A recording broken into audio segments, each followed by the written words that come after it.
नमस्कार दोस्तों, मैं सत्येंद्र कुमार स्वागत करता हूं आप सभी का आपके अपने YouTube चैनल उड़ान पढ़ाई अड्डा पर। और जैसा ही आप सभी जानते हैं कि हम लोग भाई NTPC RRB railway group D के प्रैक्टिस सेट यानी कि क्लासेस कंप्लीट कर रहे थे, और जिसमें कि हमारी फर्स्ट क्लास हम कंप्लीट कर चुके हैं। और जिसमें कि हमने आप लोगों ने देखा कि भाई बहुत सारे क्वेश्चन जो है कि आपने जो आपके पास क्वेश्चन थे वो सारे के सारे क्वेश्चन वे क्वेश्चन हैं जो एग्जाम में परीक्षाओं में पूछे गए हैं। कुछ क्वेश्चन जहां पर भाई लो लेवल का था और कुछ क्वेश्चन जो है कि ऐसे थे जो परीक्षाओं में टफ हो जाते हैं। लेकिन जहां तक मेरा मानना है, जो हमारी जो फर्स्ट क्लास थी, तो मैंने आपको वही फर्स्ट क्लास में ज़्यादा लेवल को मैं नहीं लेकर के गया, क्योंकि मैं शुरुआत में अगर लेवल डाल देता तो भाई आप क्वेश्चन को पढ़ना ही छोड़ देते। तो इस वजह से आज हम जो है कि भाई धीरे धीरे करके हम लो से लेकर के हाई लेवल तक लेकर के चलेंगे और धीरे धीरे कंप्लीट करते हुए इन सारी की सारी क्लासेस को कंप्लीट करेंगे। तो आज हमारी क्लास जो है कि भाई आज हमारी जो ये क्लास है वो सेकंड क्लास है। आज हमारी सेकंड क्लास है, ये हमारी सेकंड क्लास है, और जिसमें कि हम लोग भाई आरआरबी और एनटीपीसी के लिए जो हमारा नेक्स्ट अगली क्लास यही है भाई, और जिसमें कि हम बात कर रहे हैं आपके क्वेश्चंस के बारे में। तो सबसे पहले हम बात करते हैं जो हमारे 20 क्वेश्चन, यानी इससे पहले जो हमारी क्लास हुई उसमें मैंने आपको भाई 20 क्वेश्चन क्लियर कराए, और आज हम इस क्लास में भाई आपकी स्टार्ट करेंगे 21 से, यानी कि आज हमारा जो क्लास है वो 21 क्वेश्चन से स्टार्ट होगा। तो आप सभी देखिए भाई, और आप सभी को पता है कि ये क्लास भाई आपके लिए जो है कि स्पेशल ऑफ आरआरबी एनटीपीसी के लिए ही शुरू किया गया है। ये पूरा का पूरा बैच जो है कि भाई एनटीपीसी और रेलवे आरआरबी ग्रुप डी के लिए हमने जो है कि फोकस किया हुआ है, और जिसमें कि आप सभी को सारे के सारे क्वेश्चंस, चाहे वो मैथ हो, रीजनिंग हो, जीएस हो, जो भी सब्जेक्ट्स हैं वो सारे के सारे सब्जेक्ट आपको भाई प्रैक्टिस के तौर पर ही मिलती रहेंगी। सारी क्लासेस जो कि भाई इसी तरीके से मिलेंगी।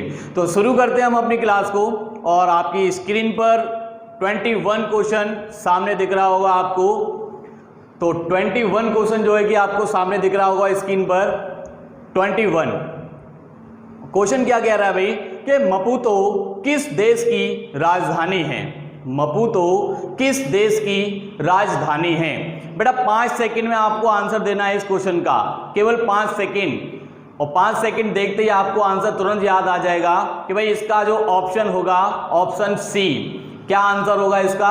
ऑप्शन सी आंसर होगा। क्या आंसर है इसका? ऑप्शन सी जो है इसका आंसर होगा। और ऑप्शन सी पर हमारा ऑप्शन क्या है भाई? मोजाम्बिक। क्या है? मोजाम्बिक। ये आपका राइट आंसर है, मोजाम्बिक, यानी कि जो मपूतो है वो मोजाम्बिक की राजधानी है। किसकी राजधानी है? मोजाम्बिक की राजधानी है। और अगर इसकी मुद्रा की बात करते हैं तो भाई मेटिकल, यहाँ पर रुपया, यानी कि इसकी जो मुद्रा है, करेंसी है, तो वो आपकी मुद्रा, जो मुद्रा है वो आपकी मेटिकल है। क्या है? मेटिकल है। और ये इसके साथ साथ जैसे कि हम ऑप्शन में आपको कुछ और कंट्रियां भी हैं, जैसे कि हम बात करते भाई सेशल्स की बात करें, तो हमारा जो सेशल है तो भाई इसकी राजधानी विक्टोरिया है। तो हमारी जो सेशल्स की राजधानी है वो विक्टोरिया है। क्या है? विक्टोरिया इसकी राजधानी है। और अगर हम इसकी मुद्रा की बात करते हैं तो भाई इसकी मुद्रा क्या होगी? अगर हम सेशल्स की मुद्रा की बात करते हैं तो भाई मुद्रा क्या होगी? तो सेशल्स रुपया, इसकी जो मुद्रा है वो आपकी सेशल रुपया है।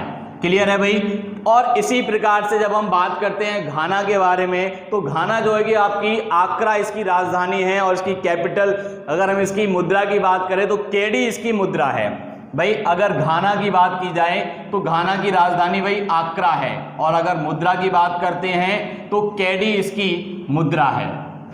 केडी इसकी मुद्रा है। करेंसी क्या है भाई? केडी। तो ये आपका भाई पहला क्वेश्चन है, हम कंप्लीट कर चुके हैं। फर्स्ट क्वेश्चन को हम कंप्लीट कर चुके हैं। और लास्ट ऑप्शन जो है कि भाई अंगोला। तो अंगोला जो है कि एक कंट्री है और जिसकी राजधानी लाओंडा है। ठीक है भाई, लाओंडा इसकी राजधानी है। करेंसी जो है कि आप लोगों को सर्च करना है, करेंसी आप लोगों को बतानी है इसकी कि भाई इसकी करेंसी क्या रहेगी। तो ये आपका भाई फर्स्ट क्वेश्चन फिनिश हुआ। और नेक्स्ट इसके बाद हम बात करते हैं आपके क्वेश्चन नंबर 2, जो कि आपकी स्क्रीन पर दिख रहा होगा आपको। तो भाई क्वेश्चन नंबर 2 आपको आपकी स्क्रीन पर दिख रहा है। और बहुत ही बेहतरीन प्रश्न है और कई परीक्षाओं में पूछा गया है कि संयुक्त राष्ट्र संघ की, प्रश्न क्या है भाई, संयुक्त राष्ट्र संघ की एक एजेंसी नहीं है। यानी कहने का मतलब है कि ये जो ऑप्शन दिए हुए हैं हमारे पास, जो आपको 4 ऑप्शन दिए हुए हैं, जिसमें कि आपका यूएनओ है, यूनिसेफ है, आईएफसी है और SESRO है। ये आपके 4 ऑप्शन हैं। कौन कौन सा ऑप्शन है भाई आपका? ऑप्शन ए, यानी कि हम बात करते हैं यूनिसेफ के बारे में। तो भाई यूनिसेफ क्या है? और अगर हम ऑप्शन बी की बात करें यूएनओ, और ऑप्शन 3 की अगर हम बात करते हैं तो आईएफसी, और अगर ऑप्शन 4 की हम बात करते हैं तो SEARO। तो ये 4 ऑप्शन हैं आपके, आपको दिख रहा होगा स्क्रीन पर, चारों ऑप्शन दिख रहे होंगे। तो बेटा इसका आंसर क्या होगा? यहां हम क्वेश्चन नंबर 22 का अगर आंसर लगाएंगे तो क्वेश्चन नंबर 22 का आंसर क्या रहेगा? तो यहां पर हमारा जो आंसर रहेगा भाई, यहां हमारा ऑप्शन क्या रहेगा भाई? Option B. ऑप्शन बी जो है आपका आंसर है, ऑप्शन बी। और जिसमें कि हम बात करते हैं यूएनओ की। तो भाई यूएनए जो है कि स्वयं एक राष्ट्रीय संयुक्त राष्ट्र संघ है, जिसमें कि भाई अनेक सदस्य देश इसमें शामिल हैं। और जैसा कि आप सभी जानते हैं भाई, यूएनओ की स्थापना हमने 24 अक्टूबर 1946 में की, 24 अक्टूबर 1945 में आपका यूएनए बना, और जो कि दूसरे विश्व युद्ध के बाद हमने इसको स्थापित किया, और जिसका मुख्यालय न्यूयॉर्क में है। कहाँ है? न्यूयॉर्क में इसका मुख्यालय है। न्यूयॉर्क शहर में, अमेरिका का एक शहर है न्यूयॉर्क, जहां इसका मुख्यालय बना हुआ है, और जिसमें कि आपके 193 देश सदस्य हैं।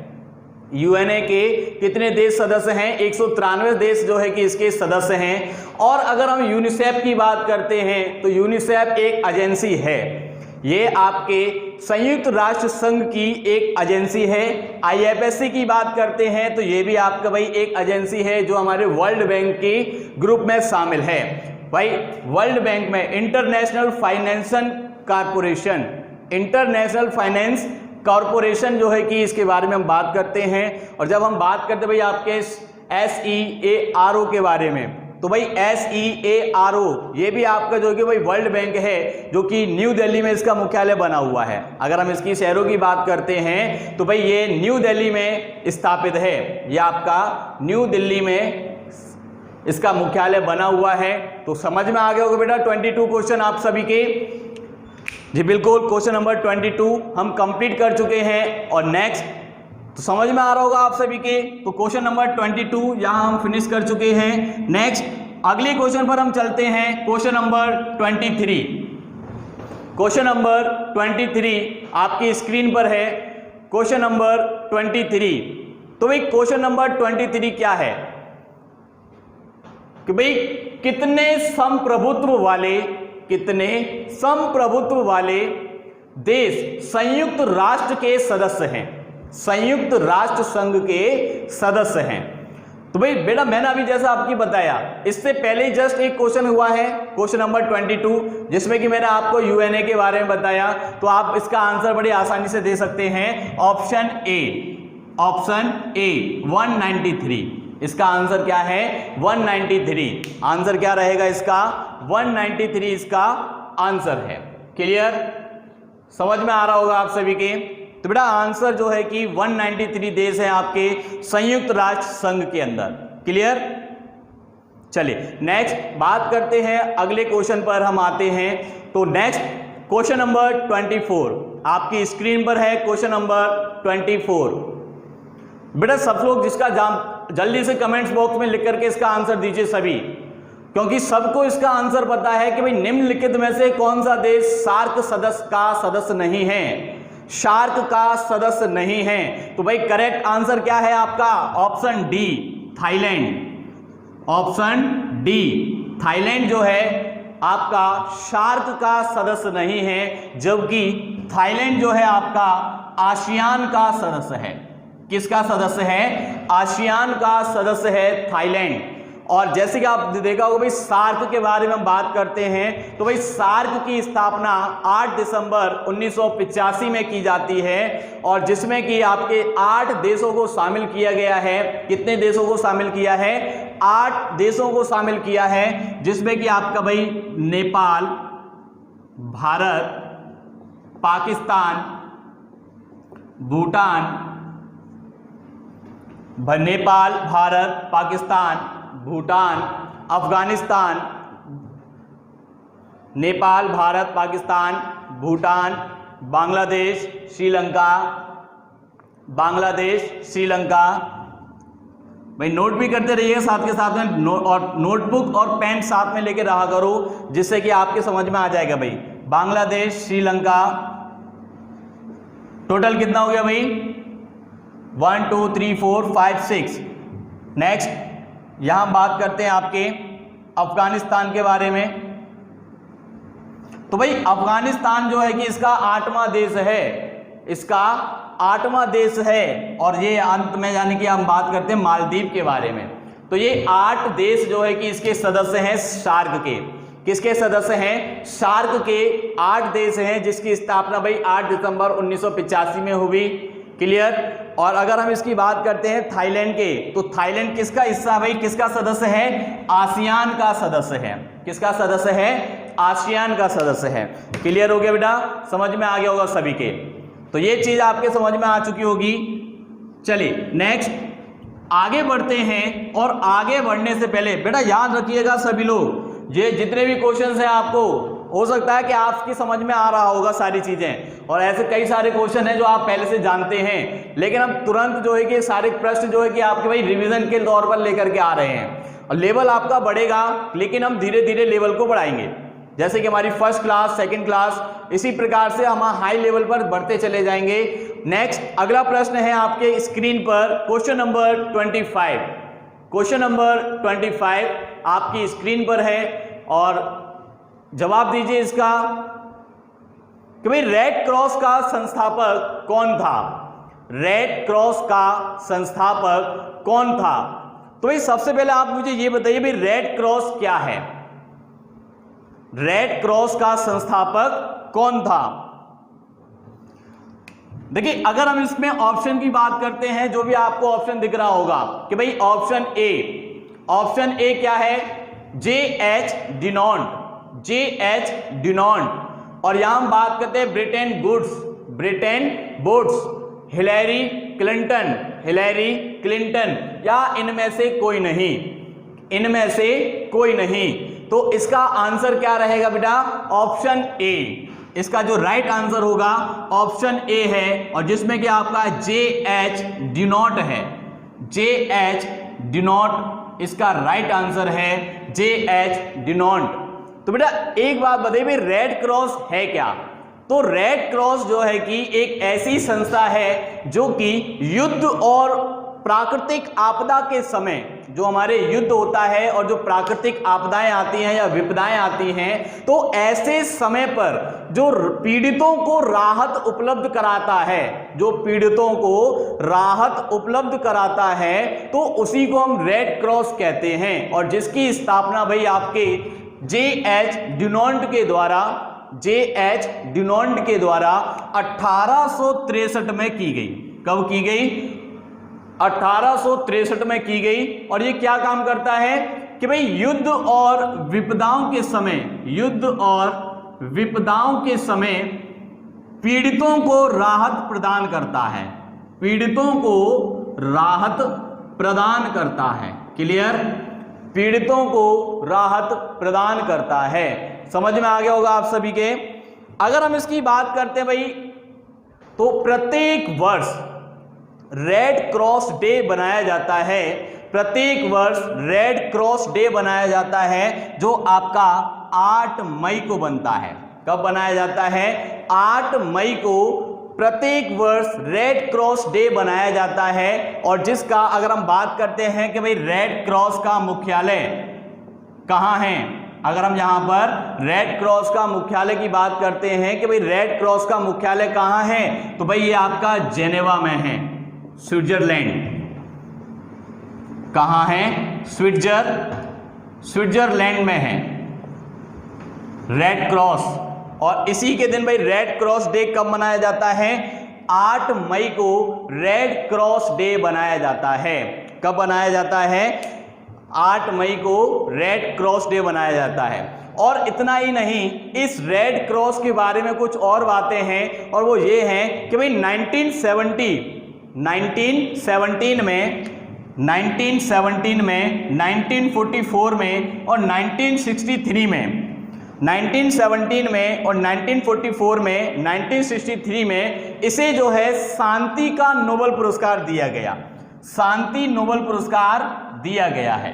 क्लियर? शांति नोबेल पुरस्कार से सम्मानित भी किया गया है। शांति नोबेल पुरस्कार भी दिया गया है। समझ में आ गया होगा बेटा? तो ये आपका भाई रेड क्रॉस है और जिसका संस्थापक J.H. डिनॉन्ट है। क्लियर? समझ में आ गया हो ये क्वेश्चन भी आपके।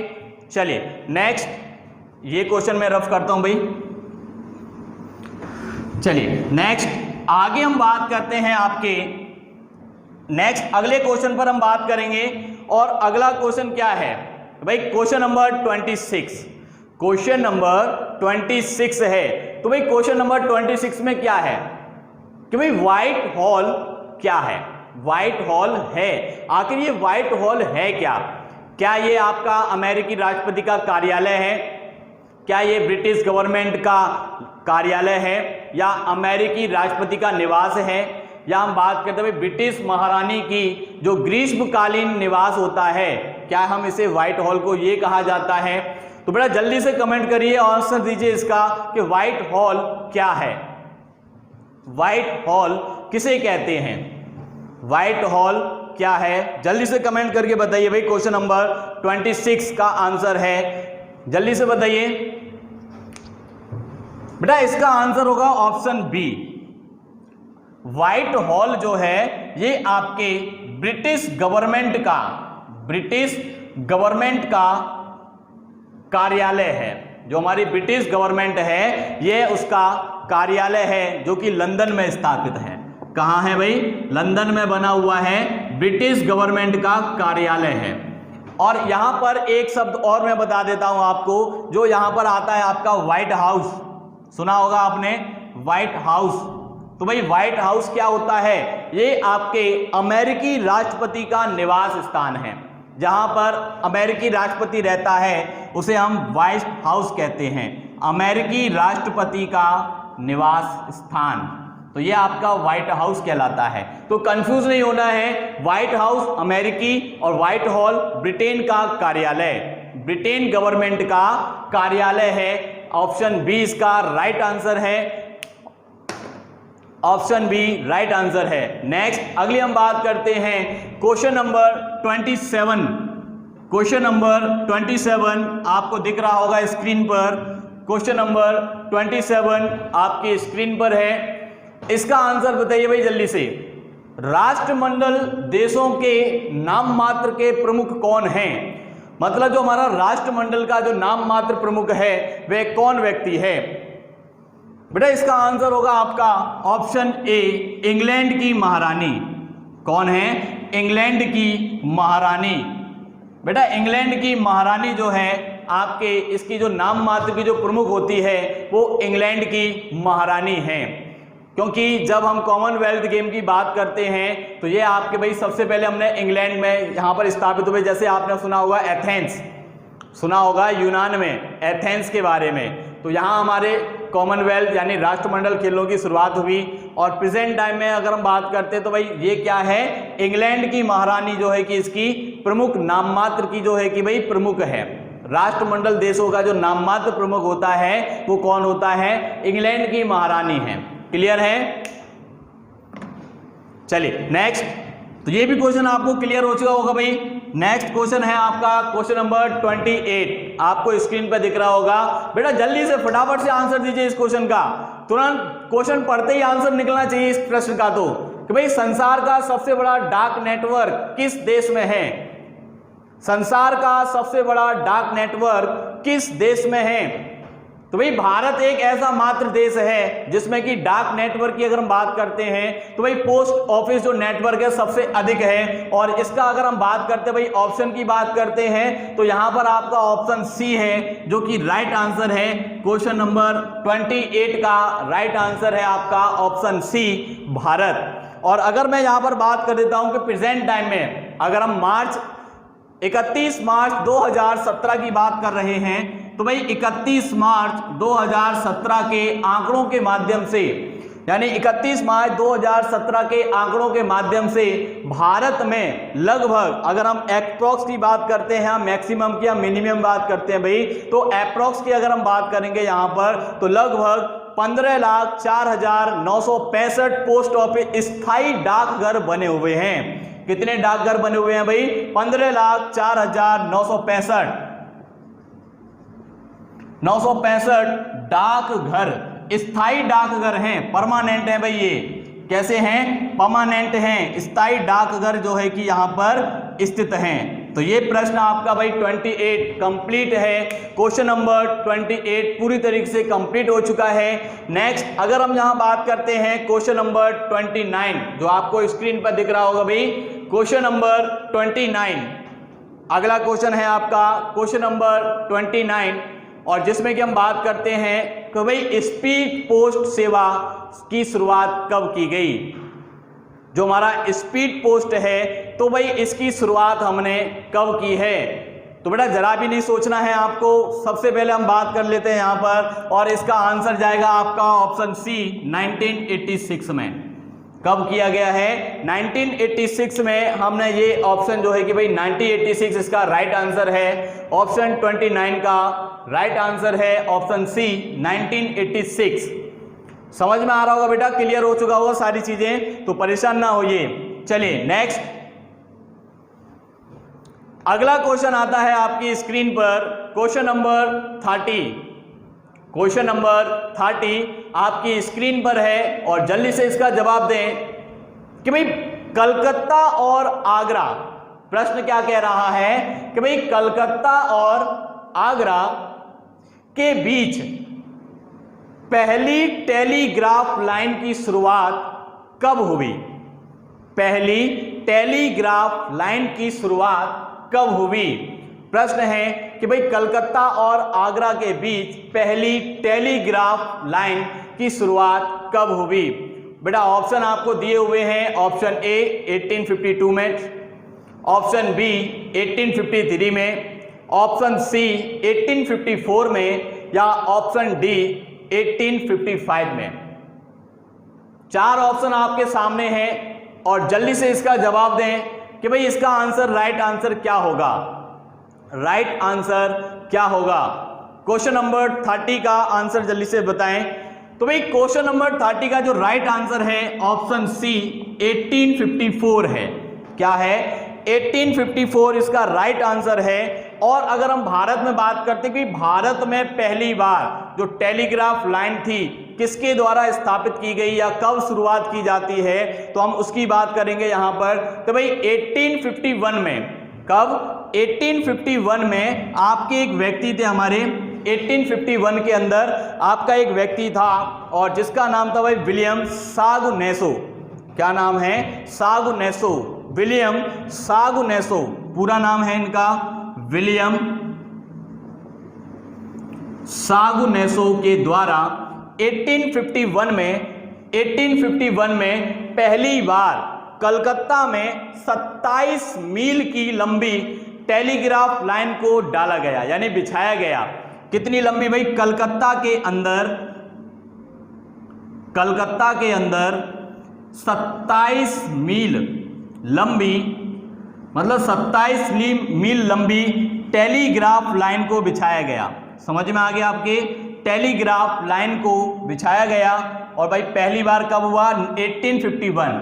और जबकि अगर हम बात करते हैं 1854 में, तो 1854 में भाई लगभग कलकत्ता से आगरा के बीच तक, कलकत्ता से आगरा के बीच में 800 मील लंबी इस लाइन को बिछाया गया।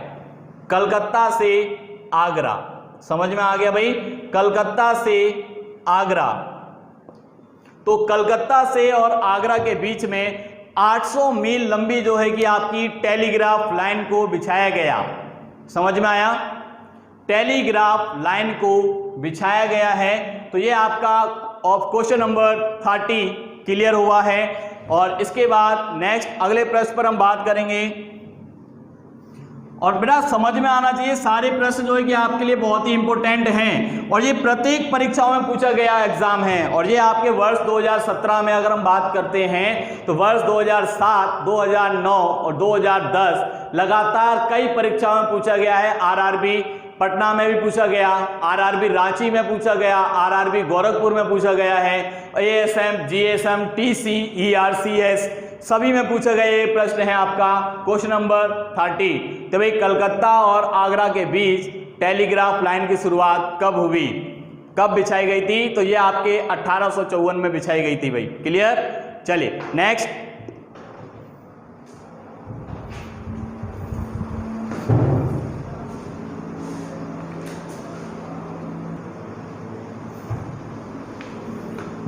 हाँ तो बेटा समझ में आ गया ना। नेक्स्ट अगला प्रश्न है आपके क्वेश्चन नंबर 31 और ये आपकी स्क्रीन पर है क्वेश्चन नंबर 31। तो भाई क्वेश्चन नंबर 31 क्या कहता है कि क्वेश्चन नंबर 31 ये है कि भाई भारत का सबसे बड़ा सभा भवन षणमुखानंद कहाँ स्थित है?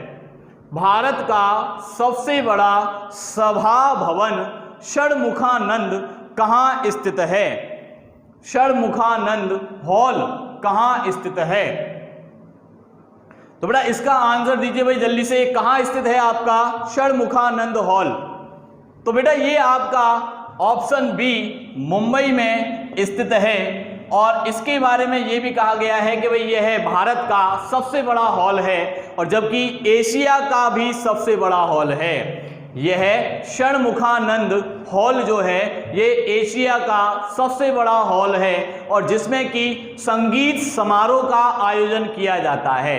यानी भारत के अंदर जितने भी हमारे संगीत समारोह होते हैं तो इन सभी का आयोजन आपके षणमुखानंद में किया जाता है, षणमुखानंद हॉल में ही किया जाता है। तो जल्दी से नोट कर लीजिएगा भाई कि ये एशिया का सबसे बड़ा हॉल है, एशिया का सबसे बड़ा हॉल षणमुखानंद हॉल है। और ये जिसमें कि भाई संगीत समारोह क्या है, संगीत समारोह के आयोजन के लिए प्रसिद्ध है। संगीत समारोह का आयोजन किया जाता है, संगीत समारोह का आयोजन किया जाता है। समझ में आ गया? तो भाई क्वेश्चन नंबर 31 आप समझ चुके होंगे कि भाई क्वेश्चन नंबर 31 क्या है कि भाई षणमुखानंद हॉल जो है कि आपके मुंबई में बना हुआ है और यह एशिया का सबसे बड़ा हॉल है और जिसमें संगीत समारोह का आयोजन होता है। किसका आयोजन होता है? संगीत समारोह का आयोजन होता है। नेक्स्ट अगले प्रश्न पर हम बात करते हैं और आपका जो नेक्स्ट क्वेश्चन है क्वेश्चन नंबर 32 आपकी स्क्रीन पर है, दिख रहा होगा आपको। क्वेश्चन नंबर 32 आपको दिख रहा होगा। तो बेटा जल्दी से इसका आंसर बताएं, क्या होगा इसका आंसर कि भाई एशिया का प्राचीनतम तथा विशालतम बौद्ध मठ स्थित है। यानी एशिया का सबसे प्राचीन और विशालतम मठ बौद्ध मठ कहाँ स्थित है? तो भाई इसका जो राइट आंसर होगा वो है आपका ऑप्शन ए तवांग में स्थित है, जो कि अरुणाचल प्रदेश में स्थित है। कहाँ है भाई? अरुणाचल प्रदेश राज्य में स्थित है तवांग, जहां पर एशिया का सबसे बड़ा और प्राचीनतम बौद्ध मठ बना हुआ है, बौद्ध मठ बना हुआ है। समझ में आ गया? नेक्स्ट अगले क्वेश्चन की हम बात करेंगे और इस क्वेश्चन के बाद अगला क्वेश्चन है आपका क्वेश्चन नंबर 33। क्वेश्चन नंबर 33 आपकी स्क्रीन पर है, क्वेश्चन नंबर 33। और इस क्वेश्चन नंबर 33 का भाई बड़ा सिंपल सा आंसर होगा और ये आपको बताना है कि भाई क्वेश्चन नंबर 33 का आंसर सही उत्तर क्या है। प्रश्न कह रहा है कि भाई बिजली एवं विक्रम क्या है? बिजली एवं विक्रम क्या है? तो बेटा ये आपका एक 3 व्हीलर स्कूटर है। तो ऑप्शन ए इसका राइट आंसर होगा, ऑप्शन ए, क्योंकि यह 3 व्हीलर स्कूटर है आपका। विक्रम और बिजली, विक्रम तथा बिजली या विक्रम एवं बिजली, यह एक 3 व्हीलर स्कूटर है और इसे बनाने वाली जो कंपनी है वो आपकी स्कूटर इंडिया लिमिटेड है। क्या है? स्कूटर इंडिया लिमिटेड कंपनी ने इसे बना करके तैयार किया है। स्कूटर, क्लियर भाई, समझ में आ रहा होगा आपके। तो इसे बना करके तैयार किसने किया है? स्कूटर इंडिया लिमिटेड द्वारा इसे बना करके तैयार किया है। तो ये आपका क्वेश्चन नंबर 33 कंप्लीट। और इसके बाद हम नेक्स्ट क्वेश्चन पर बात करेंगे। और जो अगला प्रश्न है आपका, जो आपको आपकी स्क्रीन पर दिख रहा होगा, क्वेश्चन नंबर 34। बहुत सिंपल सा प्रश्न है भाई, क्वेश्चन नंबर 34। मीन लियो मेश क्या है? भाई मीन लियो मेश क्या है? और बहुत सिंपल सा प्रश्न है और ये आपके आरआरबी भुवनेश्वर में पूछा गया था भाई। ये आपके टीए के एग्जाम में भी पूछा गया और ये आपके भाई जीजी के एग्जाम में भी पूछा गया है और प्लस एनटीपीसी में भी पूछा गया है कि मेन लियो मेश क्या है। तो जैसे कि आप सभी को पता है कि भाई मेन लियो मेष जो है कि राशियां होती हैं। जैसे कि आपने सुना होगा कुंभ है, तुला है, धनु है, मकर है, ये सभी क्या हैं? ये हमारी राशियां हैं। तो इसका उत्तर जो है कि सही उत्तर क्या होगा? ऑप्शन डी, राशियां। इसका राइट आंसर है आपका ऑप्शन डी, राशियां इसका सही उत्तर है। क्या है सही उत्तर भाई? राशियां इसका सही उत्तर है। नेक्स्ट अगला प्रश्न है आपका क्वेश्चन नंबर 35, आपकी स्क्रीन पर है क्वेश्चन नंबर 35।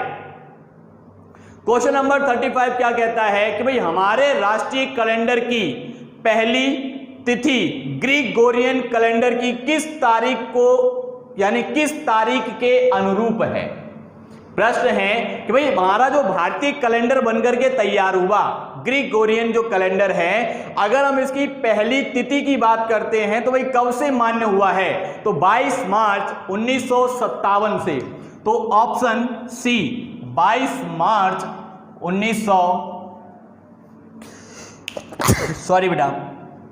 22 मार्च 1957 को जो है कि हमारा ग्रीगोरियन कैलेंडर जो है कि भाई इस तारीख के अनुरूप बनकर के तैयार हुआ है। और जिसमें कि अगर हम वर्ष की बात करते हैं तो भाई 1 जनवरी से और ये आपका दिसंबर तक जाता है, यानी कि 1 जनवरी से 31 दिसंबर तक हम जो है कि इसे बनाते हैं। और जबकि अगर हम वित्तीय वर्ष की बात कर रहे हैं यहाँ पर, तो वित्तीय वर्ष जो है कि भाई आपका मार्च 1 अप्रैल से लेकर के और 31 मार्च तक रहता है। ये हमारा वित्तीय वर्ष है जो कि 1 अप्रैल से 31 मार्च तक चलता है। समझ में आ गया होगा बेटा आप सभी को। तो ये आपका प्रश्न क्लियर है। क्वेश्चन नंबर 35 यहाँ हम कंप्लीट कर चुके हैं। और इस प्रश्न के साथ ही, और ये बड़ा प्रश्न जो है कि आपके कई परीक्षाओं में पूछा गया है, ये आपका आरआरबी में भी पूछा गया है और साथ ही साथ में एसएससी बैंक में भी आया है, एसएससी में पूछा गया प्रश्न है। तो कई प्रकार से ये प्रश्न पूछा जा चुका है आपके प्रत्येक परीक्षाओं में। नेक्स्ट अगले प्रश्न पर चलते हैं और अगला प्रश्न है आपका क्वेश्चन नंबर 36। दिख रहा होगा आपको आपकी स्क्रीन पर, क्वेश्चन नंबर 36 है। क्या कहता है भाई क्वेश्चन नंबर 36? भाई जल्दी से पढ़ करके इसका आंसर दीजिए मुझे। इसका आंसर क्या है? राइट आंसर क्या है कि भाई मोहम्मद इकबाल का जो गीत है, कहने का मतलब है कि भाई मोहम्मद इकबाल का जो गीत है सारे जहां से अच्छा, इसे संगीतबद्ध किसने किया है? मतलब इसे जो है कि भाई गाने के रूप में इसे किसने दिया है? कि भाई मोहम्मद इकबाल ने, यानी कि हम कहते हैं कि भाई मोहम्मद इकबाल ने जो है कि इसे जो है कि पंक्तियों के रूप में बनाया, लेकिन इसे पहली बार संगीतबद्ध किस व्यक्ति के द्वारा किया गया है? क्या ये रविंद्रनाथ टैगोर ने किया, अवनींद्रनाथ टैगोर ने, चितलकर रामचंद्र के द्वारा या फिर हम बात कर रहे हैं पंडित रविशंकर के द्वारा। तो राइट आंसर है हमारा ऑप्शन सी, रवि पंडित शंकर के द्वारा इसे जो है कि संगीतबद्ध किया गया है। रवि पंडित शंकर के द्वारा, ठीक है भाई, या पंडित रविशंकर के द्वारा इसे जो है कि संगीतबद्ध किया गया है।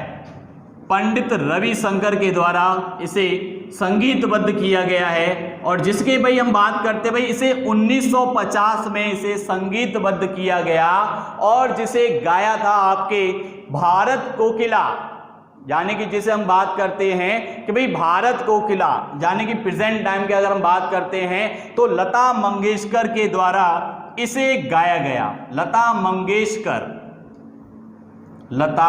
मंगेशकर जी ने जो है कि इसे गाया है। यानी कि पहली बात सारे जहां से अच्छा अगर हम बात करते हैं तो पंडित रविशंकर के द्वारा 1950 में इसे संगीतबद्ध किया गया और जिसे लता मंगेशकर जी के द्वारा गाया गया है। किसके द्वारा गाया गया है? लता मंगेशकर जी के द्वारा गाया गया है। और इसमें हम बात करते भाई, यहां पर एक प्रश्न और बनता है कि भाई इस संगीत को, या हम बात करते हैं कि भाई मोहम्मद इकबाल के इस गीत को सारे जहां से अच्छा को जो है कि इत्तेहाद में, या हमारा साप्ताहिक पत्र जो था इत्तेहाद, तो इसे कब प्रकाशित किया गया? यानी कि ये प्रश्न बनता है कि भाई साप्ताहिक पत्र इत्तेहाद में इसे कब प्रकाशित किया गया? तो 16 अगस्त 1904 में इसे प्रकाशित किया गया। कब किया गया है भाई? 16 अगस्त 1904 को इसे प्रकाशित किया गया है। और ये आपके इत्तेहाद में इसे प्रकाशित किया और गाया कब गया? 1950 लता मंगेशकर जी के द्वारा। समझ में आ गया होगा बेटा? चलिए नेक्स्ट अगला प्रश्न है और इसका उत्तर भाई आप सभी को देना है, क्योंकि आपको इसका उत्तर पता होगा कि भाई यदि प्रश्न क्या है, क्वेश्चन नंबर 37 आपको स्क्रीन पर दिख रहा होगा कि भाई क्वेश्चन नंबर 37 स्क्रीन पर है। क्या कह रहा है 37? और ये कहता है कि भाई यदि शुतुरमुर्ग विश्व का सबसे बड़ा पंछी है तो दूसरा सबसे बड़ा पंछी कौन सा है? अगर विश्व का सबसे बड़ा पंछी शुतुरमुर्ग है तो विश्व का दूसरा सबसे बड़ा पंछी कौन सा है? तो यहां का जो राइट आंसर है आपका, और वो है ऑप्शन सी, एमू, जो कि आपके ऑस्ट्रेलिया में पाया जाता है। कहां पाया जाता है भाई? ऑस्ट्रेलिया में पाया जाता है, जो लगभग 2 मीटर लंबा होता है। कितना मीटर लंबा है? 2 मीटर लंबा, और जो कि 50 किलोमीटर प्रति घंटे की रफ्तार से दौड़ता है। कितने किलोमीटर की रफ्तार से दौड़ता है? 50 किलोमीटर की रफ्तार से दौड़ता है। 2 मीटर प्रति किलोमीटर की रफ्तार से ये दौड़ता है एमू, जो कि भाई ऑस्ट्रेलिया में पाया जाता है। कहां पाया जाता है? ऑस्ट्रेलिया में पाया जाने वाला पंछी है और ये विश्व का दूसरा सबसे बड़ा पंछी है। विश्व का दूसरा सबसे बड़ा पंछी है। तो ये है आपका भाई क्वेश्चन नंबर 37, जो आपको भाई पूरी तरीके से क्लियर कर चुके हैं हम यहां पर। क्लियर?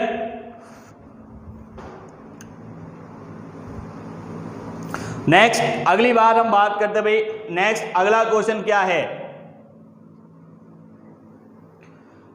अगले क्वेश्चन आपकी स्क्रीन पर क्वेश्चन नंबर 38, क्वेश्चन नंबर 38 है, आपकी स्क्रीन पर दिख रहा है कि प्रश्न है भाई, गुजरात में आनंद किस लिए प्रसिद्ध है?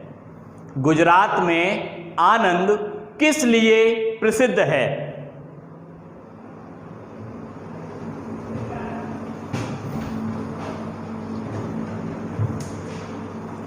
जल्दी से बताएं भाई इसका आंसर क्या होगा? इसका राइट आंसर होगा बेटा ऑप्शन ए, दुग्ध उत्पादन के लिए प्रसिद्ध है आपका आनंद। भारत में यानी गुजरात का जो आनंद है ये आपके दुग्ध उत्पादन के लिए फेमस है। और जबकि अगर हम इसकी बात करते हैं, दुग्ध उत्पादन की बात की जा रही है, तो इसे दुग्ध राजधानी भी कहा जाता है। इसे हम जो है कि भाई दुग्ध राजधानी के नाम से भी जानते हैं आनंद को। गुजरात का एक शहर है, गुजरात में एक जगह है, उसका नाम आनंद है, और जिसमें कि हम बात करते हैं कि ये आनंद जो है कि भाई एक डेयरी भी है। और इसी स्थान पर भारत की राष्ट्रीय डेयरी, भारत की राष्ट्रीय या भारत का राष्ट्रीय डेयरी विकास बोर्ड भी आपका यहाँ स्थित है। यानी भारत का राष्ट्रीय डेयरी विकास बोर्ड भी यहाँ इस स्थान पर मौजूद है। तो आपकी समझ में आ गया होगा भाई ऑप्शन 38 क्या है, दुग्ध उत्पादन से संबंधित है। ऑप्शन 38 आपका दुग्ध उत्पादन से है। क्लियर। क्वेश्चन नंबर 39 की हम बात करेंगे यहां पर कि भाई क्वेश्चन नंबर 39 क्या है। हाँ भाई, क्वेश्चन नंबर 39 आपकी स्क्रीन पर क्वेश्चन नंबर 39, जल्दी से इसका उत्तर बताएं। क्वेश्चन नंबर 39 का राइट आंसर क्या है? गौतुल क्या है? गौतुल क्या है? गौतुल क्या है? रांची की जनजाति, हिमाचल प्रदेश की जनजाति, नागालैंड की जनजाति, या इनमें से कोई नहीं। ऑप्शन आपको दिख रहा है कि भाई गौतुल क्या है।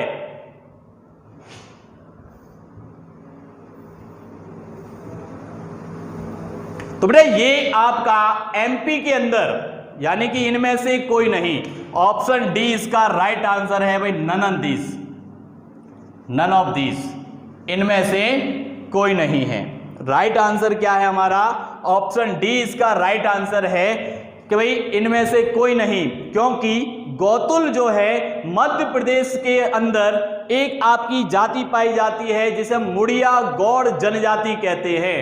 यानी कि मुड़िया गौड़ जनजाति, मुड़िया गौड़ जनजाति है, और जिसकी एक प्रथा होती है जिसे हम गौतुल कहते हैं। क्या कहते हैं? गौतुल कहा जाता है। यह एक मुड़िया गौड़ जनजाति की प्रथा है। जो हमारी जनजाति है, मुड़िया गौड़ जनजाति है, यह इसकी एक प्रथा है जिसमें कि गौतुल नाम से विख्यात है। क्या है भाई? गौतुल नाम से विख्यात है। और जिसमें होता क्या है कि भाई युवक और युवतियां, मतलब कह सकते हैं कि यहाँ पर युवक और युवतियां एक साथ बिना शादी किए हुए एक साथ संयुक्त रूप से एक दूसरे के साथ रह सकते हैं। अंग्रेजी में हम बात करते हैं भाई लिविंग रिलेशनशिप बना करके रह सकते हैं। जो हमारा लिविंग रिलेशनशिप है, शादी से पहले दोनों एक साथ रहते हैं, तो उसी प्रकार से यह भी एक प्रथा है जो कि आपके मध्य प्रदेश की मुड़िया गौड़ जनजाति की है। कहाँ की है भाई? मध्य देश, या हम मध्य भारत की बात करते हैं तो भाई मध्य भारत में भी यही पाया जाता है। मध्य भारत में ये चीजें देखने को मिलती हैं। समझ में आ गया? क्वेश्चन नंबर 39 यहाँ हम कंप्लीट कर चुके हैं। और नेक्स्ट अगला क्वेश्चन है आपका क्वेश्चन नंबर 40 जो आपकी स्क्रीन पर है।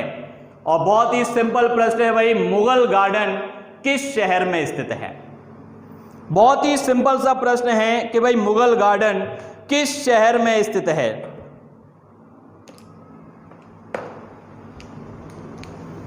जल्दी से बताए भाई।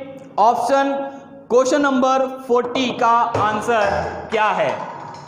क्वेश्चन नंबर 40 का राइट आंसर क्या है कि भाई मुगल गार्डन कहां स्थित है? तो ये आपका भाई ऑप्शन बी राइट आंसर है आपका, ऑप्शन बी। और ये आपके नई दिल्ली में स्थित है, जो कि आपके राष्ट्रपति भवन के अंदर, राष्ट्रपति भवन के अंदर जो हमारा बगीचा बना हुआ है, जो गार्डन बना हुआ है, उसी को हम मुगल गार्डन के नाम से जानते हैं।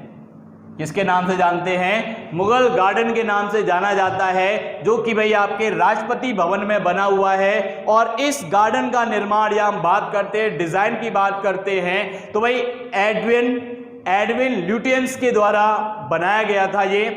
इसका डिजाइन अगर हम बात करते हैं कि भाई इस डिजाइन को बना करके किसने तैयार किया, एडविन ल्यूटियंस के द्वारा बना करके तैयार किया था। और इसने जो है कि भाई अपनी लेडी हार्डिंग के लिए बनाया था, यानी कि इसने जो है कि ये चित्र जो है कि भाई अपना लेडी हार्डिंग के लिए बनाया गया था। किसके द्वारा बनाया गया था, लेडी हार्डिंग, जो हमारे हार्डिंग सेकंड जो वायसराय गवर्नर था उस समय पर इसका निर्माण किया गया है। ठीक है भाई, इसके लिए बनाया गया था। तो आज हमारे भाई आज की क्लास हम यहीं समाप्त करते हैं, तब तक आप सभी लोग बने रहिएगा। जय हिंद, धन्यवाद।